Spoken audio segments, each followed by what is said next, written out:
Masing.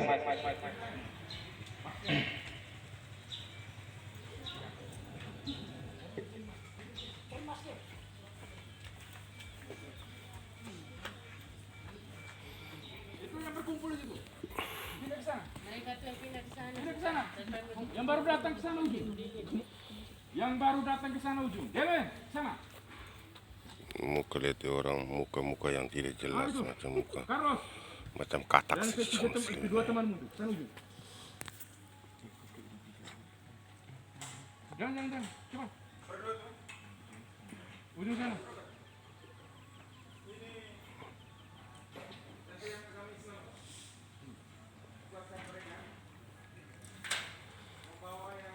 omong terus Pak, sampaikan terus. Terus. Sana ujungnya.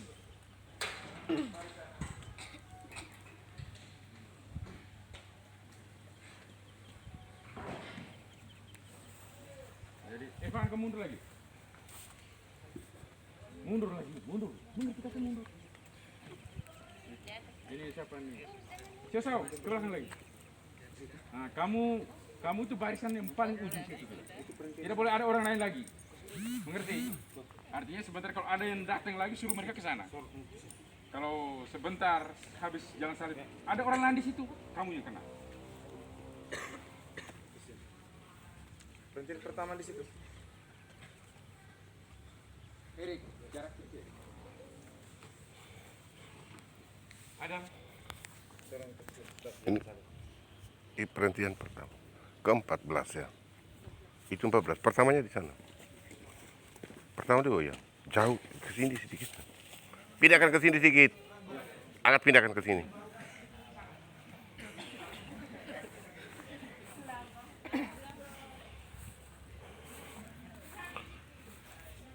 Yang bawa salib itu ke sini kan.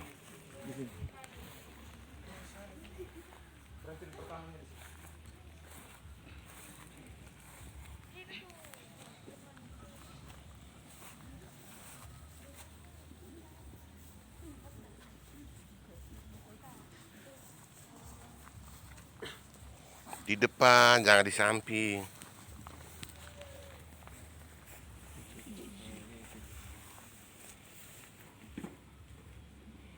Masih pendosa yang luar biasa kamu tiga. Dosa besar. Batu kalau mau mati di sana itu ada itu liang sana, orang mau kubur langsung sini.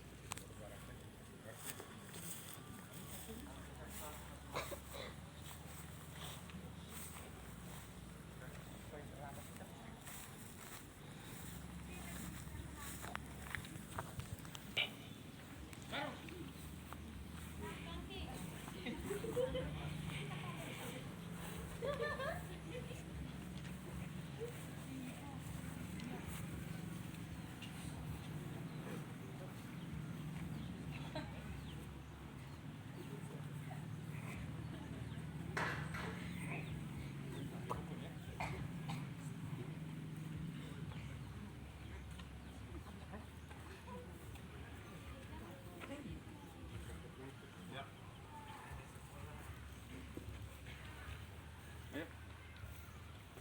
Baris, biasa kayak mereka pada baris. Dan langsung dari sini. Demi nama Bapa dan Putra dan Roh Di situ. Kudus. Sini, jangan apa. Pada malam yang terakhir, alam taman zaitun itu, aku sangat menderita oleh siksa dosamu. Apa sangat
Tuhan yang berani menanggung salib itu sebagai jalan menuju kemuliaan abadi. Beberapa abad sebelum lahirnya Yesus, Nabi Yesaya bernubuat tentang seorang hamba yang akan menderita, katanya demikian. Kita menghina dan menjauhi dia, orang yang penuh sengsara. Tak seorang pun mau memandang dia, dan kita sendiri pun tidak mengindahkan dia. Tetapi sebenarnya penyakit kitalah yang ditanggungnya, dan sengsara kitalah yang dideritanya. Dia dilukai karena dosa-dosa kita, dan didera karena kejahatan kita. Dia dihukum supaya kita diselamatkan, dan oleh bilu-bilunya kita disembuhkan. Kita semua tersesat seperti domba, masing-masing mencari jalannya sendiri. Tetapi dengan sengsaranya, Ia mempersatukan kita. Tuhan telah melimpahkan kepadanya segala kejahatan kita. Ia diperlakukan dengan kejam, tapi menanggungnya dengan sabar. Ia tidak membuka mulutnya seperti anak domba yang dibawa ke pembantaian atau induk domba yang dicukur bulunya. Ia ditahan dan diadili, lalu digiring dan dihukum mati. Ia mati karena dosa bangsa kita.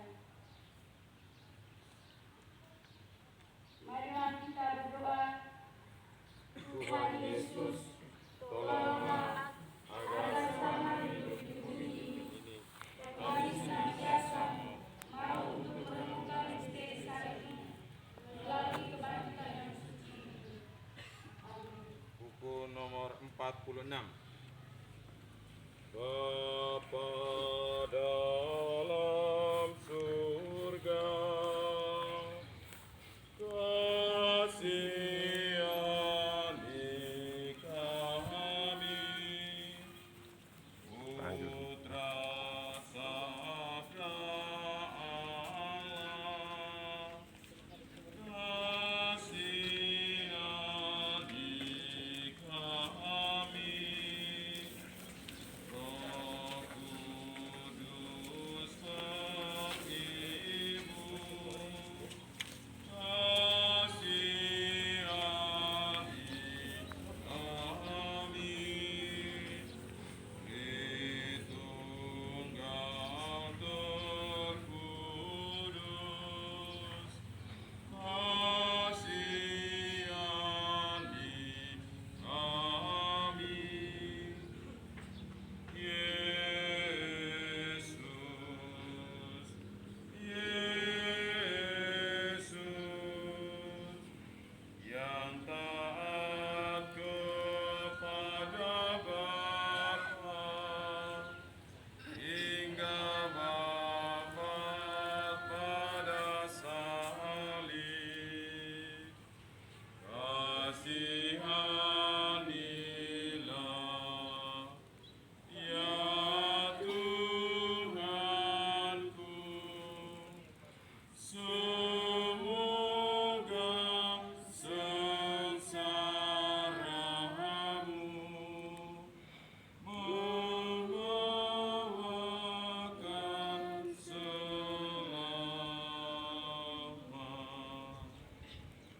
Perhentian pertama, Yesus dihukum mati. Kami menyembah sujud di Kau ya Kristus dan memuji di Kau. Karena dengan salibmu Kau telah Dalam Injil tertulis sebagai berikut. Semua imam kepala dan pemimpin Yahudi membuat keputusan untuk membunuh Yesus.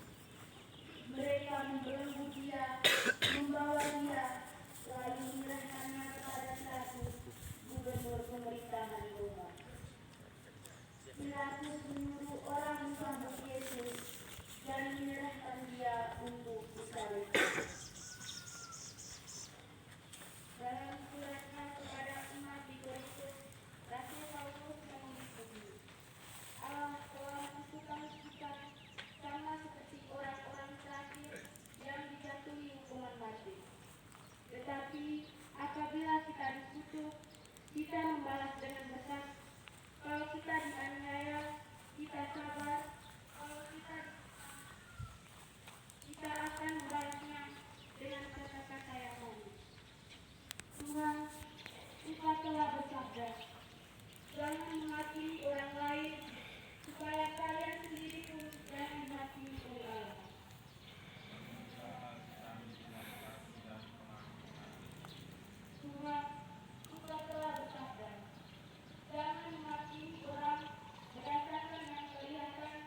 diperlihatkan. Ketika masih berjalan-jalan bersama dengan para muridnya, Yesus bersabda, "Orang yang mau mengikuti Aku harus melupakan kepentingannya sendiri, kemudian memikul salibnya dan terus mengikuti Aku. Sebab orang yang mau mempertahankan hidupnya akan kehilangan hidupnya. Tetapi orang yang mengorbankan hidupnya untukku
Mundur lagi sedikit, mundur lagi.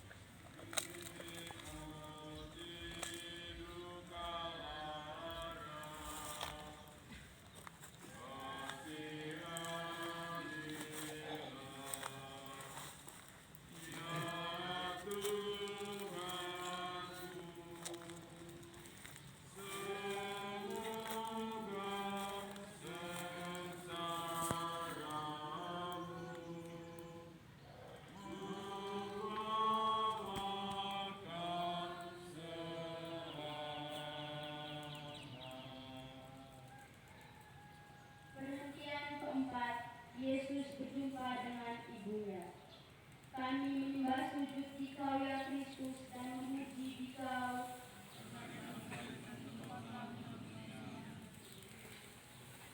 Ketika Yesus masih bayi, Simeon, seorang nabi, berkata kepada Maria, ibunya, "Anak ini telah dipilih oleh Allah untuk menjatuhkan sekaligus menyelamatkan banyak orang di Israel. Dia akan menjadi tanda dari Allah yang akan ditentang oleh banyak orang, dan dengan demikian akan terbongkarlah isi hati mereka." Dalam surat pertama Rasul Petrus mengajak umat Kristen begini, "Hendaklah kalian bersuka hati, meskipun sekarang dan untuk sementara waktu kalian akan mengalami berbagai cobaan." Tujuannya ialah untuk membuktikan apakah kalian sungguh-sungguh percaya kepada Tuhan atau tidak. Dengan demikian, kalian akan dipuji dan dihormati serta ditinggikan pada hari Yesus datang kembali. Kalian mengasihinya meskipun dahulu kalian tidak melihatnya, dan kalian percaya kepadanya meskipun sekarang kalian tidak melihatnya. Tuhan, Engkau telah bersabda, "Orang yang melakukan kehendak Bapa-Ku yang di surga, ialah saudara laki-laki, saudara perempuan, dan ibuku." Jadikanlah kami saudaramu. Tuhan, Engkau telah bersabda, "Percayalah, orang yang sudah meninggalkan rumahnya, atau istrinya, atau saudaranya, atau ayah ibunya, atau anak-anaknya, untuk melayani Allah, orang itu akan dibalas berlipat ganda." Tuhan, Engkau telah bersabda, "Berbahagialah orang yang mendengar perkataan Allah dan menjalankannya."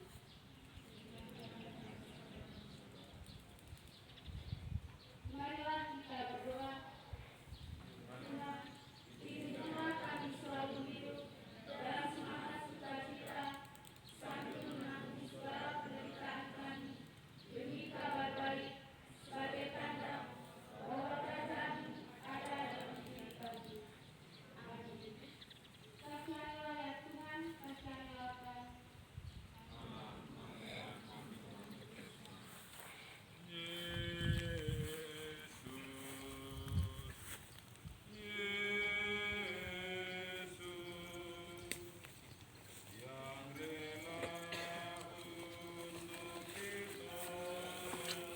Mundur.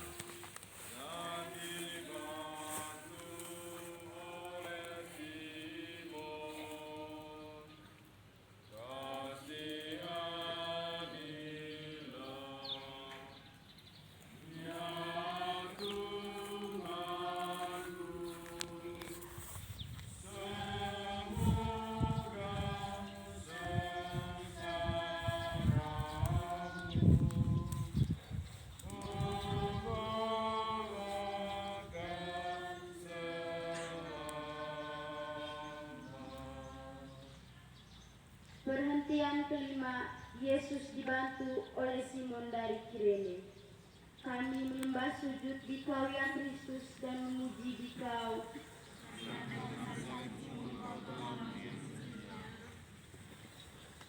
Penulis Injil menceritakan demikian. Di tengah jalan, mereka berjumpa dengan seorang yang bernama Simon dari Kirene. yang sedang masuk ke kota. Mereka menangkap dia, lalu memaksa dia memikul kayu salib itu sambil mengikuti Yesus. Rasul Paulus menulis kepada umat di Galatia, hendaklah kalian saling membantu menanggung beban orang, supaya dengan demikian kalian mentaati perintah Kristus. Janganlah kita menjadi bosan melakukan hal-hal yang baik, sebab kalau kita tidak berhenti melakukan hal-hal itu, sekali kelak kita akan menuai hasilnya. Jadi, selama ada kesempatan bagi kita, hendaklah kita berbuat baik kepada semua orang, terutama sekali kepada saudara-saudara kita yang seiman. Tuhan, setiap saat kami menghadapi masalah,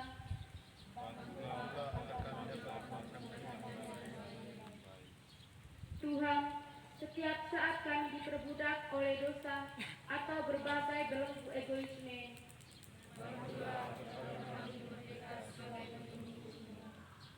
Tuhan, setiap saat kami tergoda untuk berhenti melakukan kebajikan,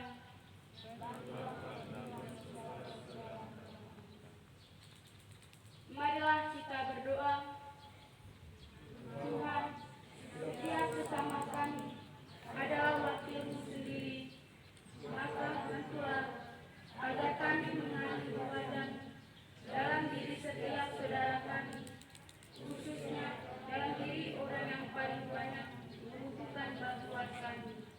Amin. Kasihanlah ya Tuhan, kasihanlah kami.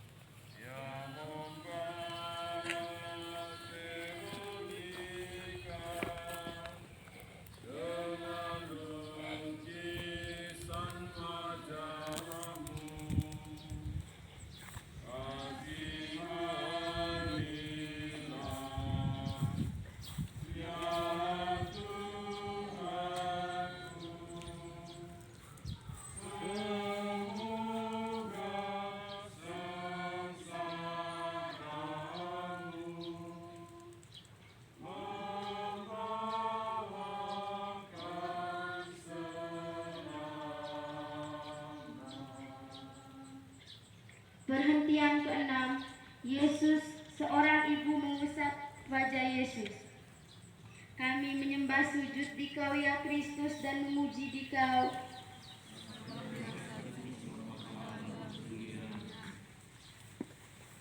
Dalam pembicaraan mengenai hamba yang menderita, Nabi Yesaya mengungkapkan hal-hal yang dialami Yesus sendiri. Katanya, Ia memberi punggungnya kepada orang-orang yang memukul dia, dan pipinya kepada orang-orang yang mencabut jenggotnya. Ia memalingkan mukanya waktu ia dihina dan diludahi. Tak ada yang indah padanya untuk kita pandang. Tak ada yang menarik untuk kita inginkan. Kita menghina dan menjauhi dia, orang yang penuh sengsara dan yang menanggung segala kesakitan kita. Tak seorang pun mau memandang dia, dan kita pun tidak mengindahkan dia. Rasul Paulus merenungkan kebesaran rencana Allah, katanya, kita tahu bahwa Allah mengatur segala hal sehingga menghasilkan yang baik untuk orang-orang yang mengasihi Dia dan yang dipanggilnya sesuai dengan rencananya. Mereka yang telah dipilih oleh Allah telah juga ditentukan dari semula untuk menjadi serupa dengan anaknya, yaitu Yesus Kristus. Dengan demikian, anak itu menjadi yang pertama di antara banyak saudara. Tuhan, Engkau telah bersabda, hendaklah kalian berbelas kasih seperti Bapamu juga berbelas kasih. Tuhan, Engkau telah bersabda, Berbahagialah orang yang mengasihi orang lain, karena Allah akan mengasihi mereka juga.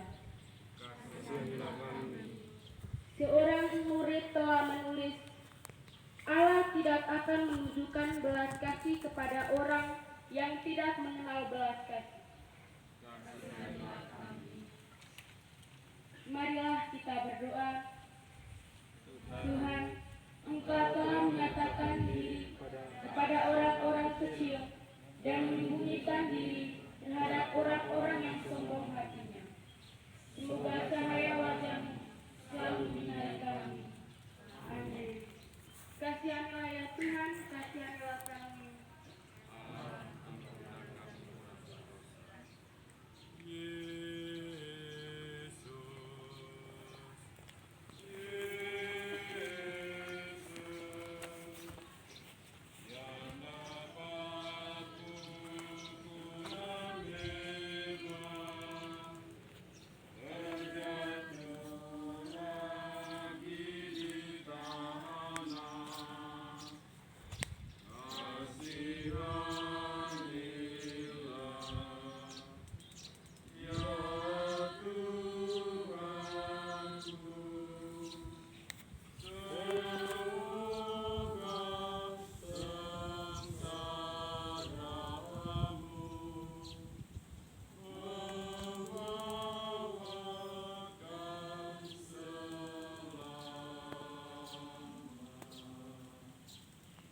Perhentian ketujuh, Yesus jatuh untuk kedua kalinya. Kami menyembah sujud Dikau ya Kristus dan memuji Dikau.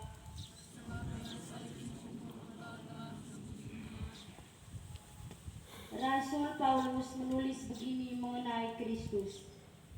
Kristus menjadi sama seperti seorang hamba.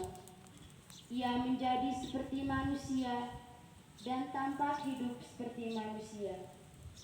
Ia merendahkan diri dan hidup dengan taat kepada Allah sampai mati, yaitu mati di kayu salib.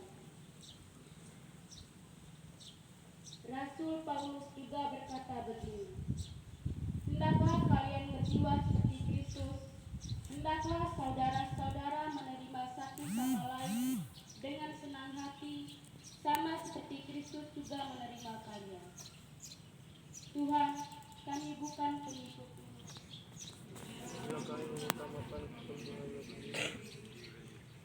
Tuhan, kami bukan pengikut-Mu. Tuhan, kami bukan pengikut-Mu. Tuhan, kami bukan pengikut-Mu. Marilah kita berdoa. Tuhan, berilah kami kerelaan dan sekaligus kekuatan agar kami selalu siap melayani siapa saja. Amin. Kasihanilah ya Tuhan, kasihanilah kami.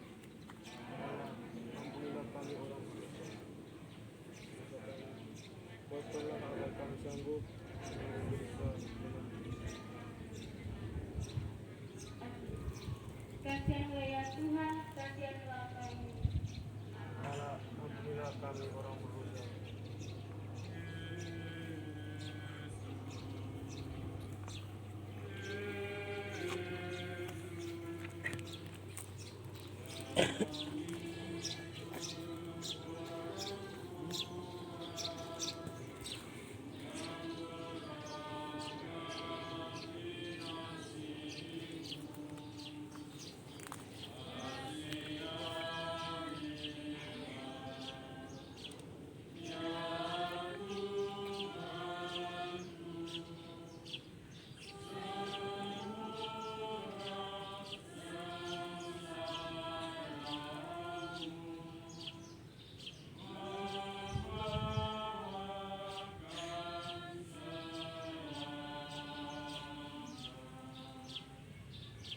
Perhentian ke-8, Yesus berjumpa dengan wanita-wanita yang menangisi Dia.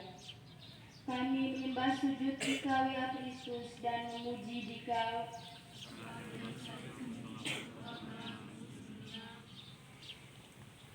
Sang sengsara. Ketika Yesus diantar ke Golgota, banyak orang mengikuti dia. Di antaranya banyak perempuan yang menangisi dan meratapi dia.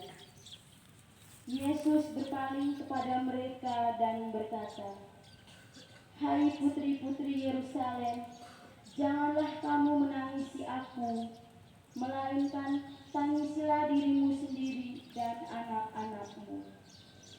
Sebab jikalau orang berbuat demikian dengan kayu yang hidup, apakah yang akan terjadi dengan kayu kering?" Dan Tuhan Yesus pernah bersabda, "Pohon yang subur tidak menghasilkan buah yang buruk.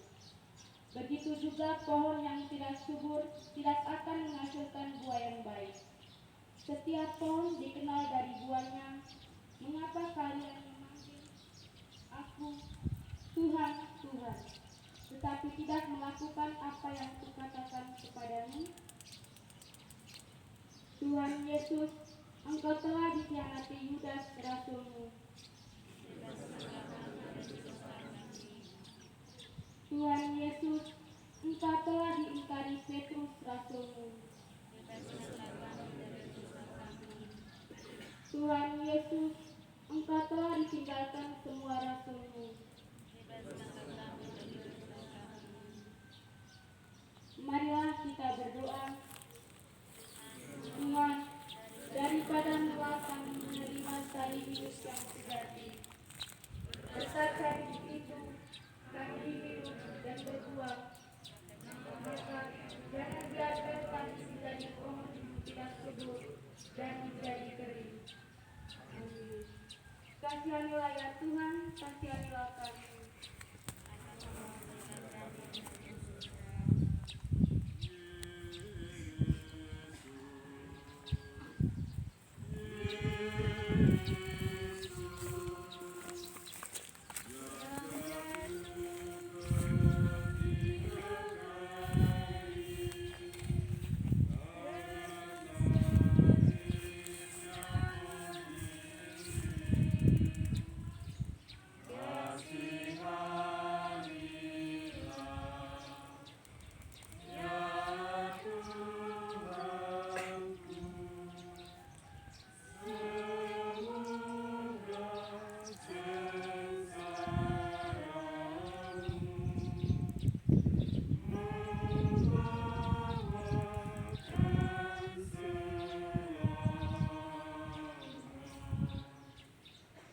Perhentian ke-9, Yesus jatuh untuk ketiga kalinya.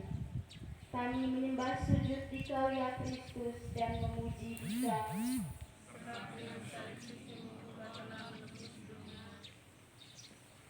Saat merasa tertekan, resah dan terbebani dosa, pemazmur berdoa demikian, "Tuhan, tidak ada yang sehat dalam tubuhku karena dosaku.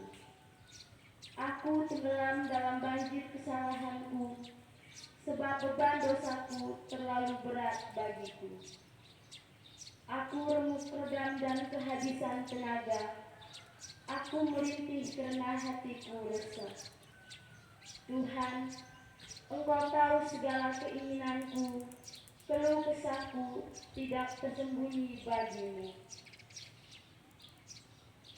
Dalam surat pertama Petrus tertulis demikian, Kristus sendiri sudah menderita untuk kita, dan dengan itu Ia memberikan kepada kita suatu teladan supaya kita mengikuti jejaknya. Ia tidak pernah berbuat dosa dan tidak pernah seorang pun mendengar Ia berdosa. Pada waktu Ia dicaci maki, Ia tidak membalas dengan caci maki. Waktu Ia menderita, Ia tidak mengancam. Ia hanya menyerahkan perkaranya kepada Allah, Hakim yang adil itu. Kristus sendiri memikul dosa-dosa kita pada dirinya di atas kayu salib, supaya kita bebas dari kekuasaan dosa dan hidup menurut kemauan Allah. Luka-luka Kristuslah yang menyembuhkan kita. Berbahagialah kalian yang menangis sekarang, Berbahagialah kalian yang letih dan lemah lesu. Berbahagialah kalian yang menderita oleh karena aku. Marilah kita berdoa. Tuhan, Engkau telah berkata, berbahagialah mereka yang mereka, dan Engkau telah menjanjikan di jalan salib oleh karena dosa-dosa kami. Kuatkanlah kami, agar kami mampu mengambil berkat dan menghadapi kemenangan. Amin. Kasihanlah ya Tuhan, kasihanlah kami. Allah, ampunilah kami orang berdosa.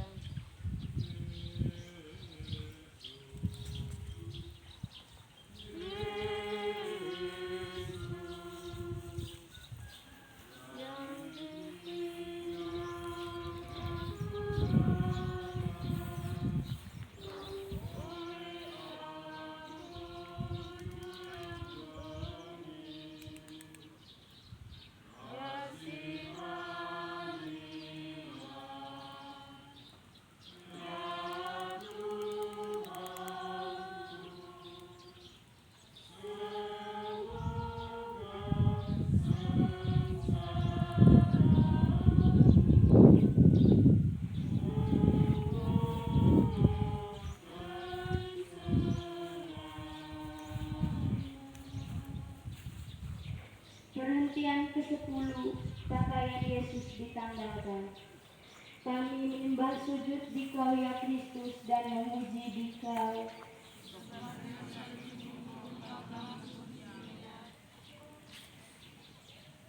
Penginjil Yohanes bercerita begini. Setelah prajurit-prajurit itu menyalibkan Yesus, mereka mengambil pakaiannya. Pakaian itu dibagi 4, masing-masing mendapat 1 bagian. Mereka mengambil jubahnya. Jubah itu tidak ada jahitannya, ditenun dari atas sampai ke bawah. Prajurit-prajurit itu berkata satu sama lain, "Janganlah kita potong-potong jubah ini. Mari kita membuang undi untuk menentukan siapa yang boleh mendapatkannya." Rasul Paulus dalam suratnya kepada umat Kolose menulis begini. Saudara, kalian telah menanggalkan manusia lama serta kelakuannya dan telah mengenakan manusia baru yang terus-menerus diperbarui untuk memperoleh pengetahuan yang benar menurut gambar karisnya. Karena itu, kenakanlah belas kasih, kemurahan, kerendahan hati, kelemah lembutan, kesabaran. Sabarlah kalian seorang terhadap yang lain, dan ampunilah seorang akan yang lain, sama seperti Tuhan telah mengampuni kamu. Kalian berbuatlah juga demikian. Dan di atas semuanya itu, kenakanlah kasih sebagai pengingat yang mempersatukan dan menyempurnakan. Tuhan Yesus dahulu kala orang sakit menyentuh pakaianmu, lalu menjadi sembuh. Jadikanlah kami manusia yang memanjatkan kasih. Tuhan Yesus, Engkau tidak suka orang yang memamerkan pakaiannya agar dihormati. Jadikanlah kami manusia yang memanjatkan kasih. Tuhan Yesus, sebelum disalibkan, Engkau ditelanjangi, namun Engkau pasrah oleh karena dosa-dosa kami. Jadikanlah kami manusia yang memanjatkan kasih. Marilah kita berdoa. Tuhan, berbalilah kami seutuhnya, kenakanlah pada kami pakaian yang mulia, yaitu hati yang terima kasih kepadamu dan bersama. Amin. Kasihanlah ya Tuhan, kasihanlah kami. Allah, ampunilah kami orang berdosa.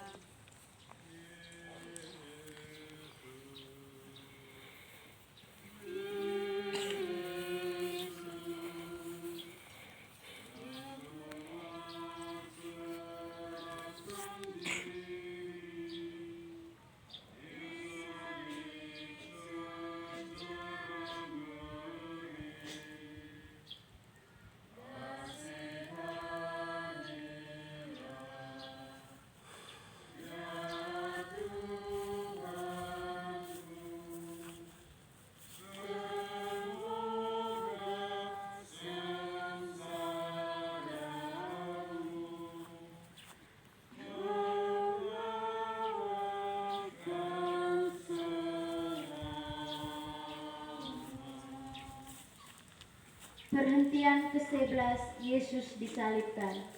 Kami menyembah sujud Dikau ya Kristus dan memuji Dikau.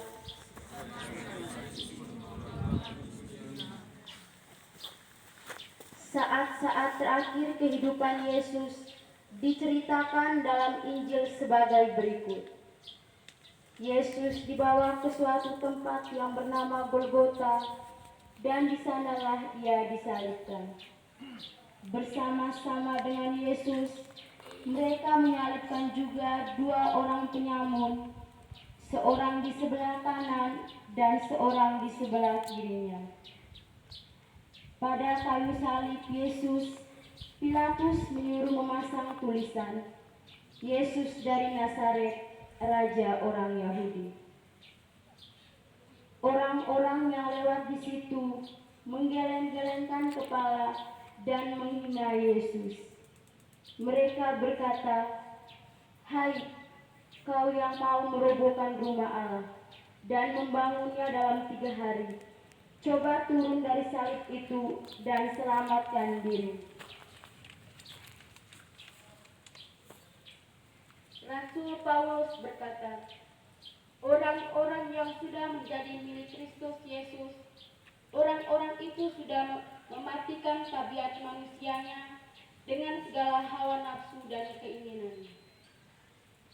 Tuhan, ketika dianiaya, Engkau bersabda, "Bapa, ampunlah mereka, sebab mereka tidak tahu apa yang mereka perbuat."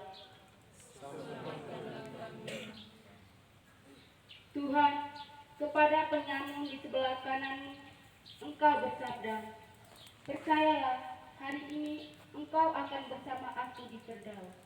Selamatkanlah kami. Tuhan, di saat terakhir Engkau bersabda, "Bapa, ke dalam tangan-Mu kuserahkan diriku." Selamatkanlah kami. Marilah kita berdoa. Tuhan, yang disalibkan demi kami, izinkan kami turut serta di dalam hidup-Mu sendiri, agar kami pun mencapai hidup yang sejati. Amin. Kasihanilah ya Tuhan, kasihanilah kami. Ampunilah kami orang berdosa.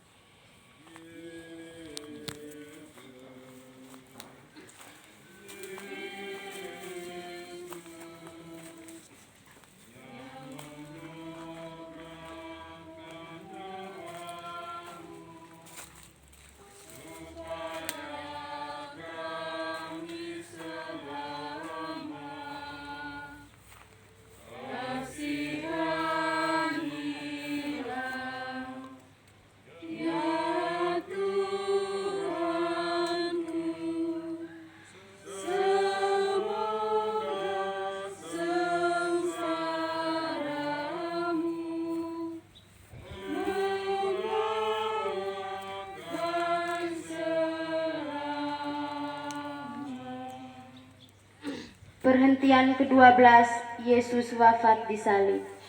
Kami menyembah sujud Dikau ya Kristus dan memuji Dikau. Sebab dengan salib suci-Mu Engkau telah menebus dunia. Inilah lanjutan cerita Injil tentang saat-saat terakhir kehidupan Yesus.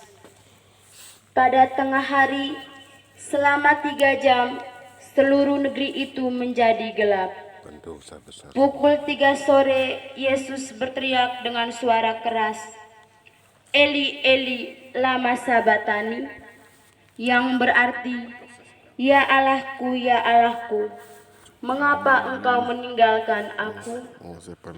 Kemudian Yesus berteriak lagi dengan suara keras, lalu mengembuskan nafasnya yang penghabisan. Ketika pasukan bersama-sama dengan prajurit-prajurit yang sedang menjaga Yesus menjadi ketakutan sekali waktu melihat gempa bumi dan semua yang terjadi itu. Mereka berkata, "Sungguh Dia ini anak Allah." Guru agama paling dosa. Rasul Paulus merenungkan sengsara dan wafat Yesus Kristus sendiri. Ketika kita dalam keadaan tidak berdaya, Kristus mati untuk kita,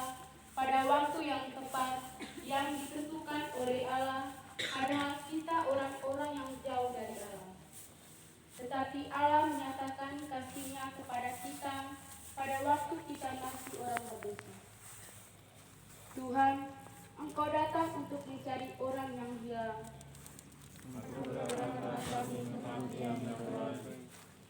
Tuhan, Engkau datang untuk mencari dan menyelamatkan orang yang sesat. Anugerahkanlah kami kematian yang baik. Tuhan, Engkau telah wafat untuk mengumpulkan dan mempersatukan anak-anak Allah yang tercerai-berai.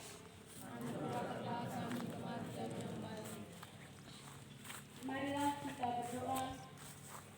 Tuhan, berkat Bapa-Mu, kami telah memperoleh roh yang menjadikan kami anak-anak Allah. Bapa dan Kami telah bersatu denganmu. Amin. Kasihanilah ya Tuhan, kasihanilah kami. Ampunilah kami orang berdosa. Semua orang-orang berdosa yang luar biasa.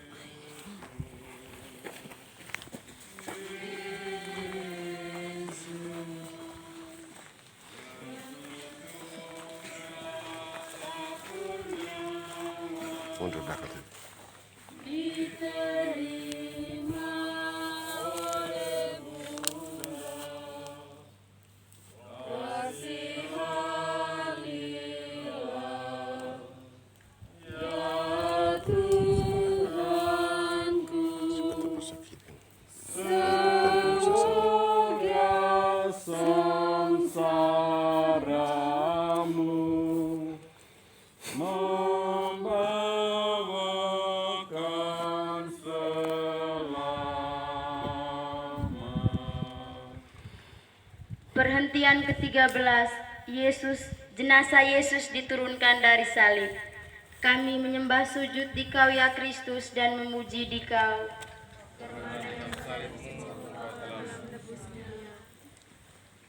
Tentang kejadian-kejadian sesudah wafat Yesus, penulis Injil Yohanes bercerita begini.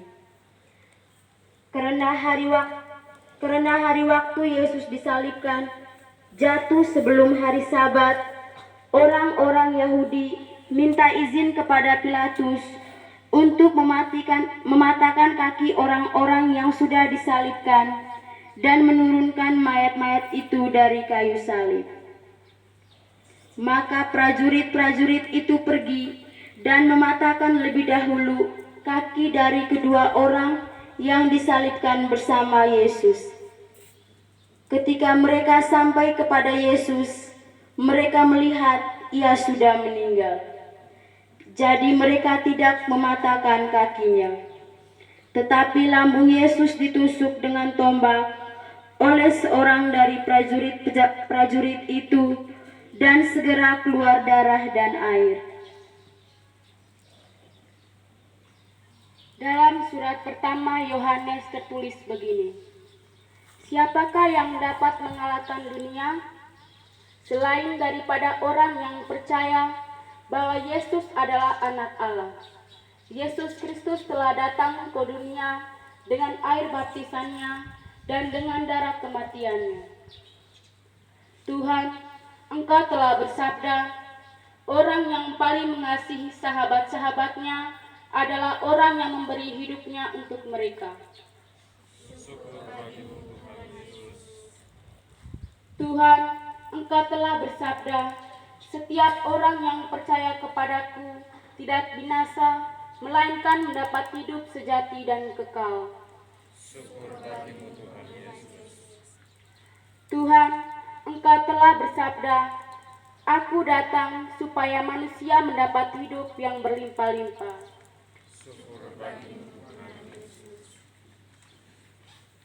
Marilah kita berdoa.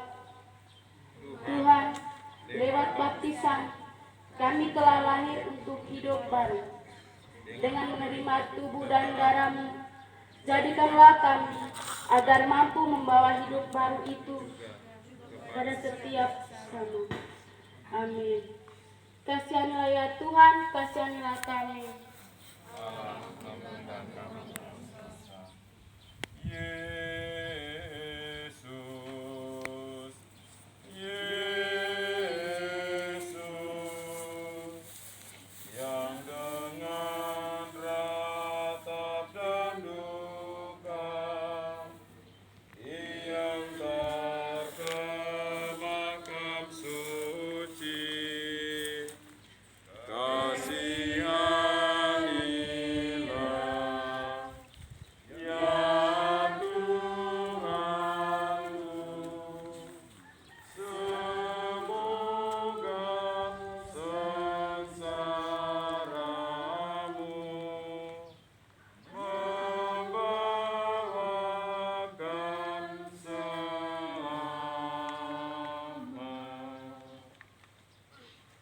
Perhentian ke-14, jenazah Yesus diletakkan di dalam kubur. Kami menyembah sujud Dikau ya Kristus dan memuji Dikau.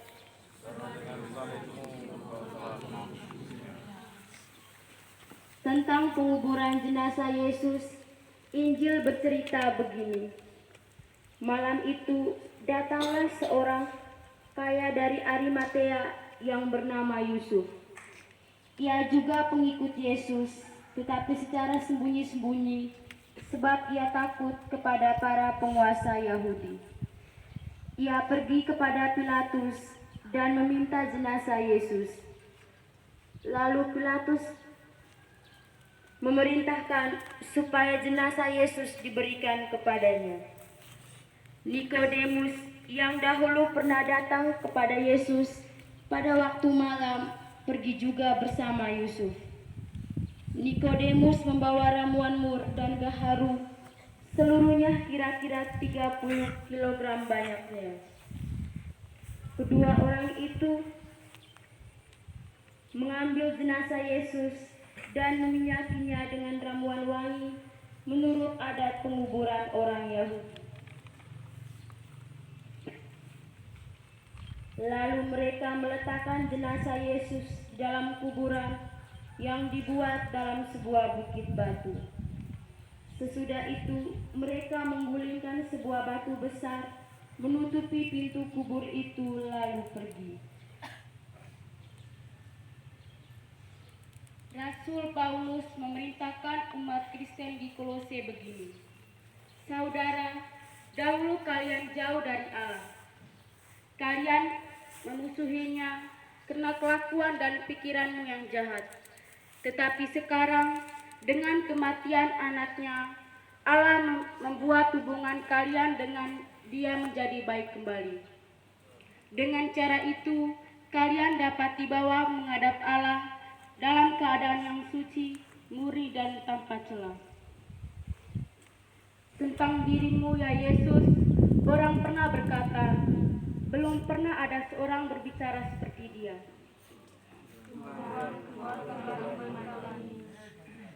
Rasul Petrus pernah berkata, perkataanmu memberi hidup sejati dan kekal.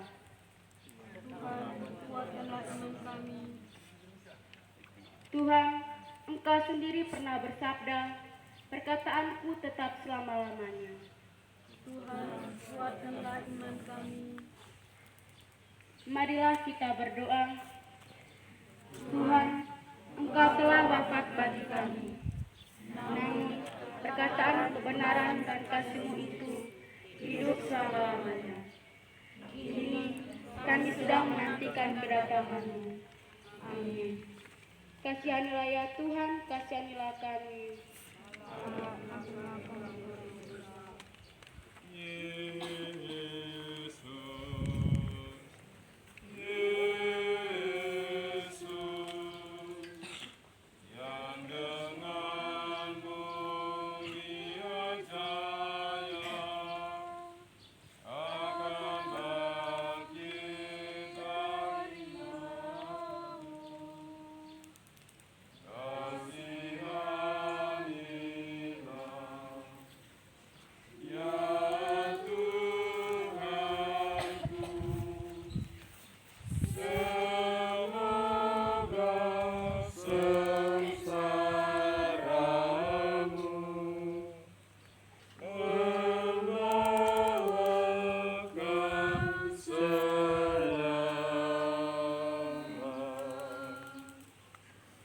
Kehidupan Yesus tidak berakhir dengan upacara pemakaman. Karena itu, dalam Injil kita baca kisah berikut ini. Ketika hari Sabat sudah lewat, pada hari Minggu, pagi-pagi sekali, beberapa wanita pergi ke kubur sambil membawa ramuan-ramuan. Setibanya di situ, mereka melihat bahwa penutup kuburan sudah terguling. Lalu mereka masuk dalam kuburan itu, tetapi tidak menemukan jenazah Yesus. Malaikat berkata kepada mereka, "Mengapa kalian mencari orang hidup di antara orang mati? Ia tidak ada di sini. Ia sudah bangkit seperti yang sudah dikatakannya dahulu. Dan Rasul Paulus menulis demikian. Tidak seorang pun dari kita yang hidup untuk diri sendiri, dan tidak seorang pun dari kita yang mati untuk dirinya sendiri. Kalau kita hidup untuk Tuhan, dan kalau kita mati, kita pun mati untuk Tuhan. Kristus sudah mati dan hidup kembali. Itu sebabnya Ia menjadi Tuhan untuk orang-orang yang hidup dan juga untuk orang-orang yang telah mati. Orang yang sudah bersatu dengan Kristus menjadi manusia baru sama sekali. Yang lama sudah tidak ada lagi, semuanya sudah menjadi baru. Tuhan Yesus, Engkaulah jalan untuk mengenal Allah dan mendapat hidup. Puji-pujian bagimu. Engkaulah yang memberi hidup dan membangkitkan orang mati. Puji-pujian bagimu. Engkaulah Allah yang memberikan hidup sejati dan kekal. Puji-pujian bagimu. Marilah kita berdoa. Tuhan Yesus, Engkau telah disingkirkan dari tengah-tengah kami oleh sejumlah pendahulu kami. Engkau dijatuhi hukuman mati, padahal Engkau tidak pernah menipu ataupun memaksa orang untuk menempuh jalan hidupmu. Kebenaran kasih-Mu abadi dan ibarat terang yang menerangi umat manusia. Berilah kekuatan agar kami mampu menjadi saksi-Mu, yaitu mampu mewartakan di mana-mana bahwa dalam diri-Mu kematian menjadi tidak berarti lagi. Sebab Engkau tetap hidup di tengah-tengah kami. Engkau yang bersama Bapa dan Roh Kudus hidup sepanjang masa. Amin. Semoga Tuhan beserta kita. Semoga kita sekalian, seluruh rencana dan cita-cita kita, orang-orang yang kita doakan dan kita janjikan doa, senantiasa dibimbing, dilindungi, dan diberkati oleh Allah yang Maha Kuasa, dalam nama Bapa dan Putra dan Roh Kudus. Amin.